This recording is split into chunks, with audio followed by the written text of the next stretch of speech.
असलामुअलैकुम दोस्तों, mister सहावत YouTube channel 'ਚ तो दोस्तों साढ़े कोल जो टीवी है नोबल का तो इनू मसला है कि ऑन नहीं हो रहा। सब तो पहला मैं फॉल्ट चेक करवाना वा तो मैं पावर दे दी है तो इसका सीरीज बल्ब ऑन हो गया है। तो थोड़ी देर इंतज़ार करना है, इसका बल्ब ऑफ होंगे तो उस तो बाद चेक करना की है इसनू मसला तो ऑफ हो जाता है। तो अगर दोस्तों मालूमाती वीडियो अच्छी लगे तो वीडियो लाइक ज़रूर करनी है। तो इसका फॉल्ट भी चेक करा दे कि जगह का फॉल्ट है। तो इसका बल्ब ऑफ हो गया, यानी इसने हूँ जिस टाइम ऑन होना सी बल्ब ने दोबारा ग्लो करना सी पर बल्ब दोबारा ऑन नहीं होया। तो वेखने जो लगता है कि इसका शायद रिमोट तो ऑफ होना है, पर रिमोट तो ऑफ नहीं है। तो इसका क्योंकि बल्ब बिल्कुल ऑफ हो चुका है तो दोबारा इसका स्विच ला कढ़ के दोबारा लाना है। तो इसने बल्ब ने ग्लो नहीं करना।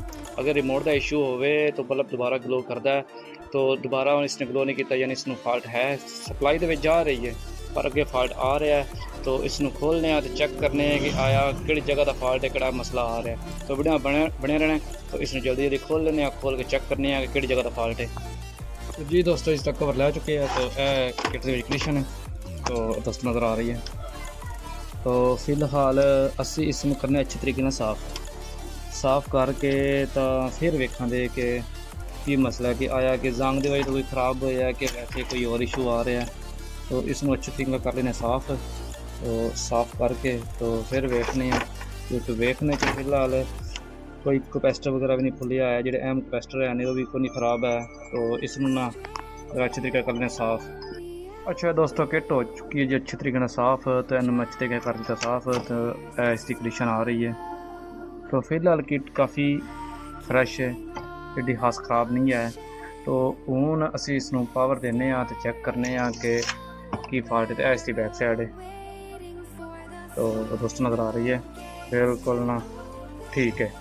तो हूँ असी इसनू करने चेक कि आया कि मसला है इसमें प्राइमरी सैक्शन का फॉल्ट है कि सैकेंडरी सैक्शन का मसला। तो फोन इसनू पावर दे के चेक करने कि मसला आ रहा है इसमें। तो फोन फिलहाल इसमें देने पावर। तो पावर दे के चेक भी करने कि आया कि फॉल्ट है इसमें। तो मैं मीटर की सैटिंग भी कर लवा, मीटर सैटिंग करके तो फिर चेक करने।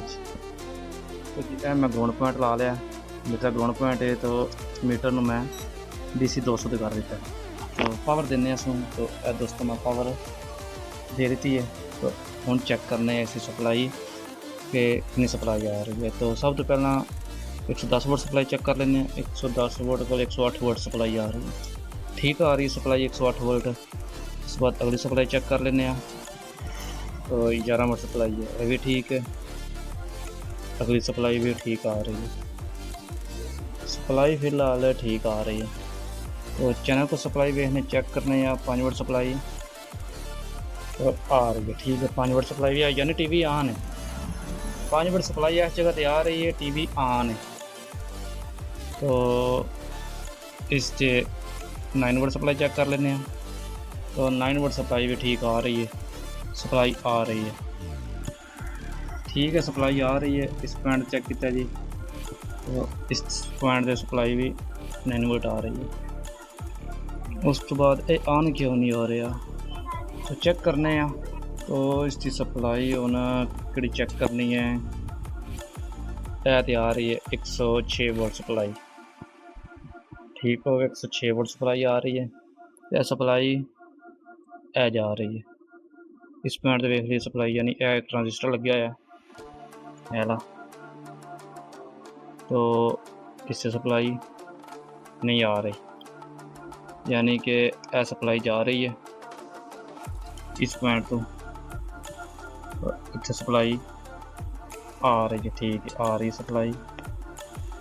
तो इस पॉइंट सप्लाई नहीं आ रही, ठीक हो गया। इतने सप्लाई आ रही है।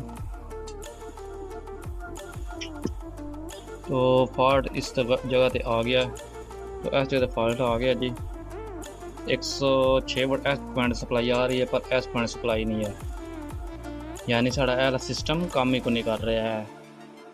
साड़ा ए सिस्टम की फॉल्ट है, ए सिस्टम थोड़ा काम ही नहीं कर रहा है क्योंकि इस जगह सप्लाई तो आ रही है, ए नज़र आ रही है सप्लाई आ रही है पर एस पॉइंट सप्लाई नहीं आ रही है। यानी ये जंपर है ख़राब हो चुके हैं। इस जगह सप्लाई आनी चाहिए सी है पर सप्लाई एस पॉइंट तो नहीं है क्योंकि इस जगह तो सप्लाई नहीं आ रही है।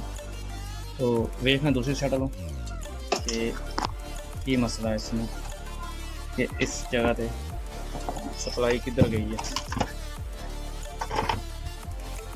तो किहड़ी जगह जी वाली, तो यह जगह जी, यानी कि ओहो ए खराब है, पॉइंट खराब निकला है। तो कोई नहीं, इतने जंपर करने हैं, जंपर करके तो फिर चेक करने हैं जी। तो जी दोस्तों जंपर हो गया, एक मैं जंपर कर दिता, तो हूँ पावर दे के चेक करने हैं कि साड़ा मसला सोल्व होया कि नहीं होया। तो सब तो पहले सीरीज चलाने अस, तो चेक करने इसका बल्ब भी यानी ऑन होया बल्ब। इन टीवी ने पावर लोड लिया, तो हूँ मैं सीरीज तो हटा के सप्लाई दे दी है। तो अगो डिस्प्ले भी देखने, थोड़ी देर इंतज़ार कर लेते हैं, डिस्प्ले शायद आ जाए। तो दोस्तों डिस्प्ले आ गया, लिखा है अगे नो सिग्नल लिखा है आ गया, यानी साड़ा मसला सोल्व हो गया।